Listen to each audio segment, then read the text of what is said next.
Okay, I have to start this video by first acknowledging how incredibly weird it is to talk about yourself to a video screen.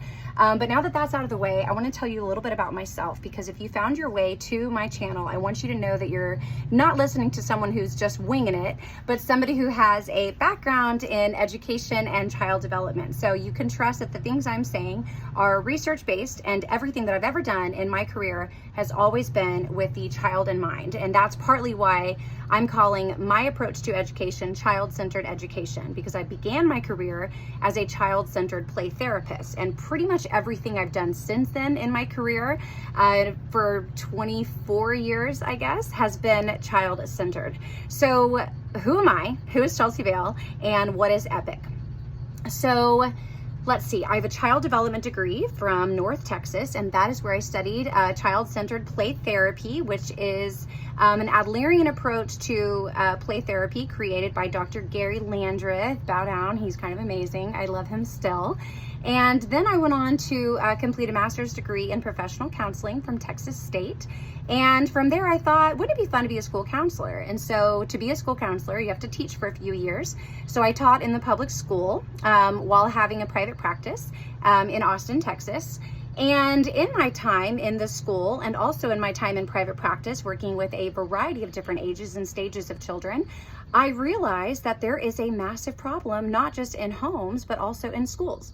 So I shifted my focus from therapy and started doing what I call proactive therapy, which was teaching parents and teachers to use play therapy techniques in the home and in the classroom. Now, this kind of led me down a rabbit hole of self-discovery, shall we say, and also discovery about a million different educational models. And that's probably why you're coming to this page, because you are maybe embarking on your homeschool journey, or maybe you've already been on a homeschooling journey, and you're feeling really overwhelmed, and you're feeling like maybe your curriculum is incomplete, or something is just not quite settling with you. And I will tell you that I have had my own really crazy journey to get to where I am, which is homeschooling my twin boys who are now 9 years old. So when they were going into kindergarten, okay, so they went to a it's called St. Michael's Day School in Austin, Texas. They went to a Reggio Emilia preschool. Prior to that, we lived in Costa Rica for a little time, where they had a Waldorf inspired nanny. And I didn't even know what Waldorf was, but once she told me about it, oh my gosh, I was so in love. I read everything that Rudolf Steiner had written. I read all of his lectures, his books, watched videos.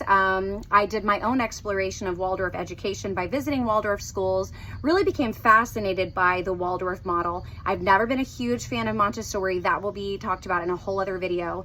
But then through Waldorf, I found Charlotte Mason, and Charlotte Mason came before Rudolf Steiner, but there are a lot of similarities, so I'll talk about that too.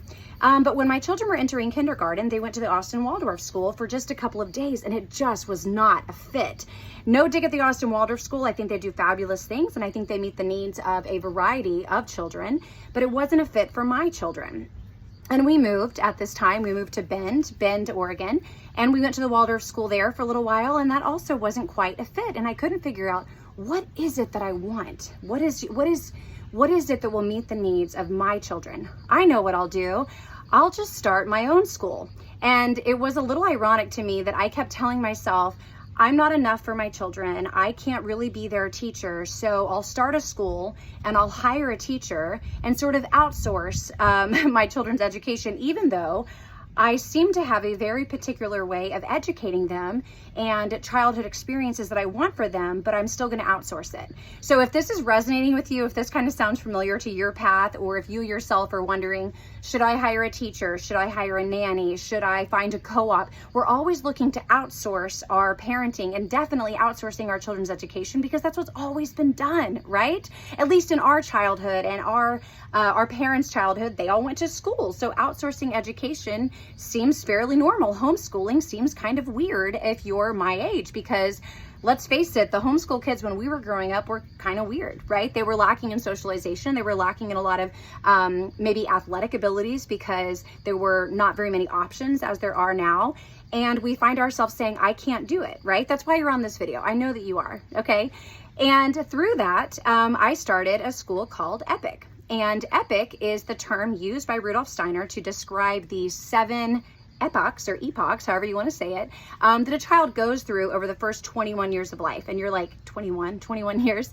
Well, children aren't really adults until 25. Now, we're not going to helicopter parent them all the way to 21, but we are looking at 7-year cycles that our children face.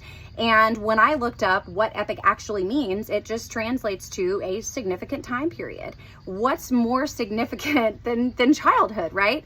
So that is the name of my business, and that was the name of my school. Epoch was a magical forest school set on 6 acres in Bozeman, Montana, where I had a log cabin. And we renovated the detached garage, which was about maybe 1,500 square feet, to be the schoolhouse. The kids started nicknaming it the garage school, and it was really magical. We had kindergarten through 5th grade, and we read in the trees. We did our math in the garden. We played, we skied, we built, we explored, we played out the Oregon Trail, we played out colonization and the taxation by King George. We did such beautiful, magical things during that time. But what I noticed, common theme, I was missing out on my children's childhood. I was spending so much time making sure that every other child at my school was getting attention, was making, the stages, was meeting the markers, that they were reading, that they were adding, that they were multiplying, and all of these different ages and stages. And I was trying to meet the needs of everyone. Talk about overwhelming, talk about pressure. Why did I do that to myself? I don't know. And I still kept thinking, I can't do this. I'm not enough. And I'm a certified educator. So if you're an overwhelmed mom going, how do I do this? How do I educate my own child? How do I provide all the experiences that I want for them? You're not alone. Trust me. I went through it too. And then I decided, okay, this is not working. I hired a teacher. I loved every student that worked with us, but some of those kids were phasing out. They were getting too old for the program.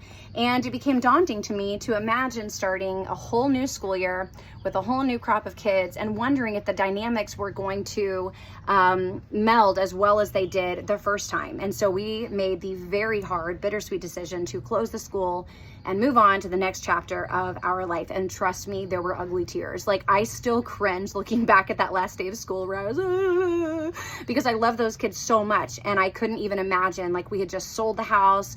We had all the kids write all these beautiful things on the garage door. Like, this is where I learned to ride a bike, and this is where I read my first book. And there was just so many beautiful things that occurred in our little dirty garage school. And it was really dirty, by the way, but magical and lovely, and just everything that we dream of for our children. But I was neglecting my own children. So we closed the school and we moved to the Carolinas, and boom, we got hit with Hurricane Helene. So then we became kind of nomadic for a while, and I realized that school happens wherever you are. I also realized that what I have on my curriculum is not always what's going to be discussed and learned about that day. And I realized that because I was nomadic, literally living out of a car after the hurricane for quite some time, school happens wherever you are. We were doing, math books in the car. We were reading historical fiction. We were picking up nonfiction books that maybe had to do with severe weather storm, patterns, because that's what we were going through at the time. And I sort of shifted my gears a little bit to realizing that although there were fantastic models out there, like the Waldorf curriculum is fabulous, the classical curriculum is amazing, right? I love all of these, but what I noticed is if you have something on your schedule, right? Let's say it's Thursday, May 19th, you're going to learn about biomes. But that day, something else is happening. Something else is occurring in your family life, or in your family's natural rhythm, or in the neighborhood where you are, the city where you are. Something big happens on the news. Where do we go from there? How do we make learning about the Renaissance interesting to a child when they live in Montana, for example, right? How do we speak to the child's soul at different ages and stages of their life and make sure that we're meeting their interest? You know what we do? We scrap the curriculum. We scrap the curriculum. We scrap the tests. We scrap the workbooks. I have discovered a really beautiful way of educating our children by traveling around the world. And by the way, you do not actually have to physically travel. So if you're thinking, I can't afford that, that's totally okay. Go on a little trip with us and let me help you realize that you can educate your children. You can give them a world schooling education without ever leaving your home. Although I do want you to go to the park and, do field trips and art galleries and things like that, but you don't have to travel around the world to be able to do this, okay? So if you can see behind me where I am, I'm in Japan right now.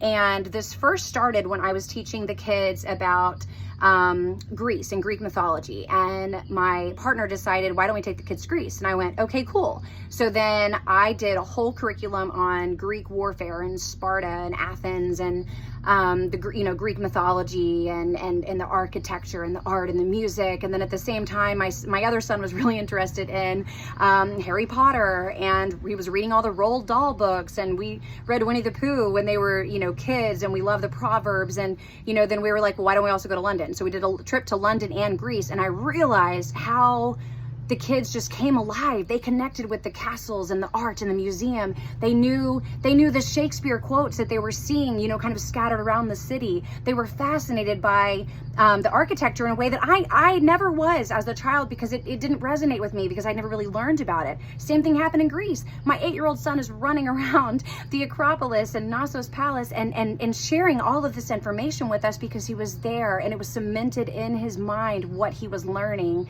and he was so excited to share it. So then my partner ended up getting military orders to come to Japan, which is where we are now. And when you're in Japan, you realize how close you are to so many other countries. Vietnam, Bali, Philippines, all these amazing places. And again, I was met with the task of, how do I educate wherever I am? And I wasn't really following a Waldorf curriculum. I was following Waldorf pedagogy and Waldorf ways of being with children. And I had this epiphany, this realization that I think Steiner wanted his work to evolve. I think that he would have been totally okay with using YouTube to watch documentaries. I think that he would have been okay with AI. He would have seen it as another entity that we can use to our advantage. In fact, any entity can be used for good or evil. So it's up to the user to decide, how is that entity going to fit its way into my learning with my children, right? And Waldorf is really not about a curriculum, okay? I think Waldorf is about who you are, the rhythm that you have in your family, a way of seeing and being with children. And so if you found this video because maybe you listened to my podcast, right? Maybe you listened to Whole Heart Crunchy Parenting when I was recording that, and I spoke about all things infancy and child development and mothering from a Waldorf perspective. And then you followed my journey on Epoch, and I had a little Waldorf school, and you're like, oh wow. So to hear me say I'm gonna scrap a Waldorf curriculum, and you're like, gasp, oh my gosh, I never thought she would do this. I thought she was diehard Waldorf. I am in so many ways. But I'm also realizing that it can evolve, and it should evolve. It really should evolve, especially if it's going to stay alive. So what I've done is I've created a way of providing a Waldorf-inspired, child-centered education for the homeschooling family that requires no curriculum, no detailed advanced planning. I don't want to say no planning. I think that's going a little bit too far, because it is important to carefully plan, but also ways of winging it when you need to. And it's really profound. I will say my 9-year-old boys are reading at a high school level, maybe even a college level now, and I never formally taught them to read. They're writing in cursive. One of them knows Latin. In fact, they know basic words and multiple languages at this point, which, as you know, you don't have to be fluent in a language for it to be really beneficial to the brain. They just finished 4th grade math, and rather than move on to 5th grade math because they're only in 3rd grade, we are fine-tuning a couple of things to make sure that they have a firm foundation. But they're pretty much finished with elementary, and they're in 3rd grade. So what we're doing now is really just fine-tuning those skills and focusing on brain, body, and heart development with rich, meaningful text, rich, meaningful activities and field experiences and travel and all of these things. And I realized you can cover almost all of elementary like that with maybe an hour, maybe 2 hours of instruction a day, and it's really phenomenal. So if you find yourself overwhelmed in your homeschooling journey, reach out to me. You can email me, chelseavailjackson@gmail.com, and tell me that you want some coaching hours. Let me talk to you. Let me talk you off the ledge if you're feeling completely overwhelmed and stressed out. But also through this channel, I'm going to be posting videos dispelling some of the homeschooling myths, but also sharing with you some of my lessons, talking through some of the things that I do with my own children, and maybe even sharing some stories that I had at Epoch to maybe inspire you to be more creative on your homeschooling journey. But you don't need any books, and the only thing that I would suggest that you need a tin of Stockmar block crayons. You need colored pencils. If you have a child that is above the age of 8, I would recommend maybe 9. You need beeswax. Beeswax is really fantastic. And main lesson books that are blank, totally blank. Do not get lined pages.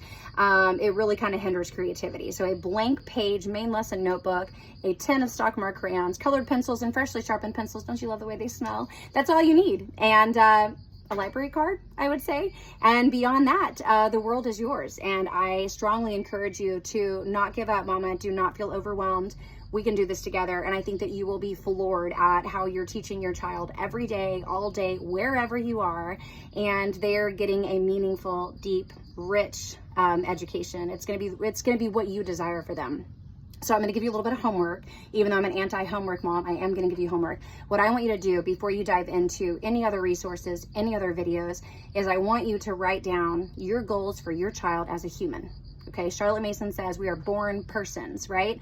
We are born persons. We come with this beautiful map, blueprint of who we are meant to be. And the parent's job is just to help kind of mold and guide towards that, right? So education is not about putting in, it's about bringing forth, right? Bringing forth the education and the intelligence from the child and helping them develop in mind, body, and soul. So make a list of all of the things that you want for your child. And it can even be skills, right? Skills that you want them to know, virtues that you want them to hold, morality that you hope for them. Just describe how you want your child to be as a human, okay? As an adult human. And then I want you to make a list of the things that you want them to experience along their educational journey. And we'll see if we can get those two to collide in our work together. So if you think you're gonna like, this is only the first video, but if you think you're gonna like what you find here, please subscribe and follow. Shoot me an email if you are overwhelmed and maybe want some support. And I'm happy to provide a coaching call with you and help you map out your year ahead with no curriculum, because it is possible. I've been doing it for several years now, 3 years now, and it's fabulous. I absolutely love it. And it's child-centered education, and I think that's what we really want for our children, isn't it? All right, thank you for listening. Be well.